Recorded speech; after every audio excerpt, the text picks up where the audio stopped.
Hello viewers, welcome back to my channel. My name is Patrick Tawia Matope.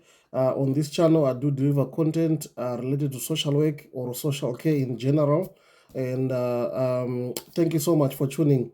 If you are new to the channel, please do subscribe, hit that notification bell so that when I post, you'll be the first person to know and you'll be able to share with others as well. I just want to put a disclaimer to say the information which I post here is from my own understanding of the work that we do. However, if you feel you want information which is specific to your needs, I would encourage you to actually ring your local authority or ring your nearest citizens advice bureau and ask what you need to be asking. In today's topic, I'm just going to be answering a question which one of the viewers actually posted on one of the videos. Can I adopt a child from another country? That's the video, or that's the topic of today's video. Can I adopt a child from another country? That was the question. The long and short of it is yes. Certainly, if you are interested in adopting a child from another country, there is nothing that can stop you from doing that. However, there are some processes that you need to go through first for you to be able to achieve that goal of adopting from another country.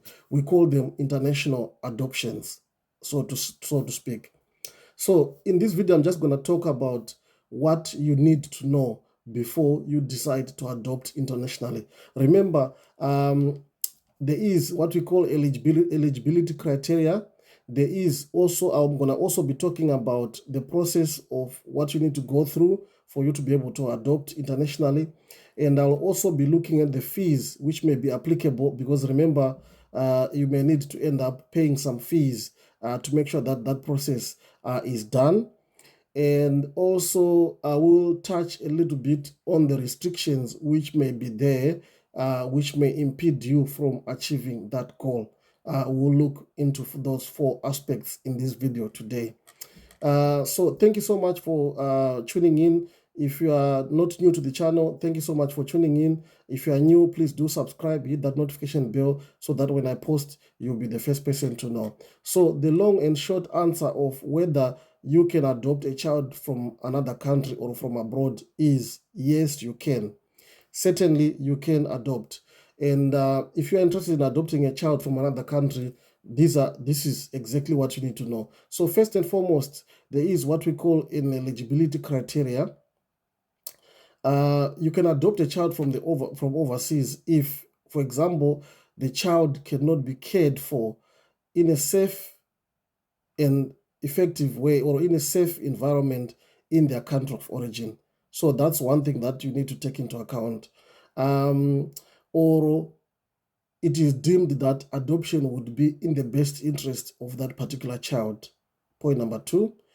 And then point number 3 is also dependent on whether you've been assessed as eligible to adopt that particular child, and if it has been assessed that it's suitable for you to adopt from overseas by a UK adoption agency. Because remember, when you are doing adoption internationally, you don't only deal with the adoption agency or the designated body in the country where you want to adopt, but also you have to go through a UK adoption agency or through the local authority. As some of you may know already, most of the adoption teams, they are now kind of regionalized. So you'll find that 3, 4, 5 local authorities, they use the same adoption agency, which is a grouping of a few local authorities. So the most important thing is you need to contact your local council, whether you are living in England or you are living in Wales, or another adoption agency that deals with overseas adoption to actually kickstart the process. The other important thing to take note of also is I think there are some things that may need to be verified because it depends whether you're adopting somebody that you know already, it's an open adoption, or you're adopting somebody that you don't even know. So there are other things that may need to be looked into as well to see, for example, if that child is an orphan, or if the parents of that child are not able to take care of that child. There are many things that needs to be looked into, but the most important thing is to make sure that you go to your local authority and ask and have an appointment, and have an appointment with an adoption social worker, and they'll be able to talk you through those the eligibility criteria and exactly what you need to do. So the process is, obviously, I mentioned already about you approaching your local authority or approaching your local adoption agency, and declaring your intention to actually do that. Sometimes, people may not have even identified the child that they want to adopt. Sometimes you've maybe gone on a holiday, you've identified the child already that you want to adopt from a children's home, or, a foster home, or whatever it is that, you need to actually declare your intentions with regards to that, because there is so some interviews that they will do, a whole range of things that they will also need to do, including home visits to check your financial, there's a lot that needs to be done, right? So the most important thing to take note of also is that you need to obtain what we call a certificate of eligibility to adopt. You also need to send your adoption application to the relevant, overseas authority for the process to actually begin also on the other side.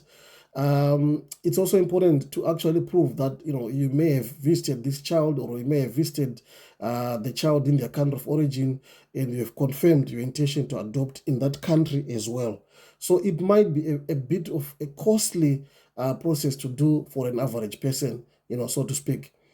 So you need also to make sure that the process you should actually be able to process, or to complete the adoption court processes, not only in the UK, but first also in the country of adoption, the country where you're actually adopting that child from. You also need to complete the court processes from that particular country. Remember, it's not adoption from all the countries which is recognized in the UK. Some of the adoptions in some other countries is not recognized in the UK. So you may have adopted a child from a country which may not necessarily be recognized. So it's important for you to actually do your groundwork before you even think of actually going to that country to even see that child, or because remember, there is issues around attachment. You might go there, you attach to that child, but then you realize that you can't adopt from that particular country, or there are restrictions from some other countries. So you need to make sure that you've done your groundwork, you've done your research, approach your local authority or approach your local adoption agency, so that you can actually get information which is relevant to what you want to do. And remember, when you have completed the court process in the country of origin for that particular child, and completed the court process possibly in the UK as well, you will still need to arrange entry clearance for that particular child to enter the UK via the Home Office. Because it's not automatic that you have adopted in that country of origin, then you've adopted here in the UK, and then you think that I'm just gonna go pick up the child and come. You need to also arrange entry clearance for that child to be able to enter into the UK once the placement has been finalized, or once the adoption order has been issued. And then when I was doing my research for this video, I also found out that there are some fees that may need to be paid to the Department of Education, which is a non-refundable fee of £2,500 for processing overseas adoption applications. So that's a refundable, non-negotiable £2,500, which needs to be paid for the UK adoption agents to be able to help support you to process that overseas adoption application, really. It's important to point out also that which is something which I found out when I was doing the research for this video, is that the fee includes case management, but not necessarily for legalization of the process. It's not necessarily for notarization or for translation costs. Those are other extra costs that you need to actually incur, which is outside the fee, which is payable to the Department of Education. Yeah.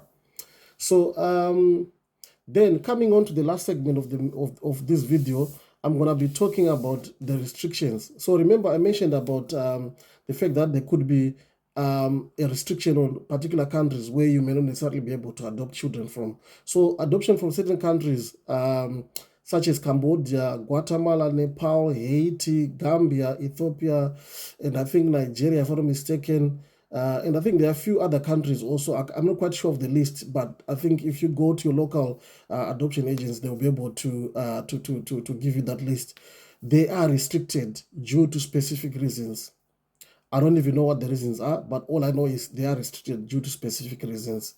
So remember, the last important and the most important thing is the information I'm sharing on this video. It's not golden, as in you need to take it as, hook, line, and sinker. You need to do your own research. You need to approach your local adoption agency and get relevant information which is applicable to your own situation. So you need to remember to consult with the relevant authorities for ensuring that you actually receive personalized guidance which meets your needs.